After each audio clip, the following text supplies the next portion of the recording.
In terms of Ferndale being unique, it is because obviously it's a thriving town, because I believe you should all support each other. I think that's a massive part, and that is the beauty of working in Ferndale. We really all help each other. We do homemade cakes and our high teas and our signature. Also, as you can see, we do take extreme pride in presentation.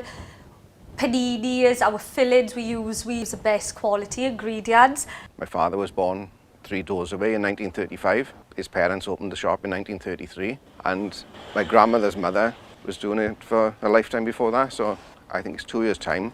We would have been doing it 150 years as a family.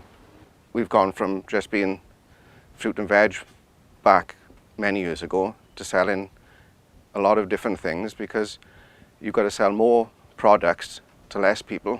We're delivering more, a lot of new customers and new loyal customers now. Well, I think people should shop locally to support the town centre that they live in. But obviously through the pandemic, it just goes to show how important the local shops are within the local town. And those people who perhaps wouldn't normally shop in the local town centre, they've seen the difference between the quality in what they buy in the supermarket and what they buy in the shop. We have nice friendly staff here. A lot of people who come to the shop, they just didn't have a clue what we sold. The jams and the chutneys and the honey and the curries, and obviously all the home produce, where we do the corned beef pies, corned beef pasties, sausage rolls. Anything pet related we do in Ferndale. You're close to everybody really.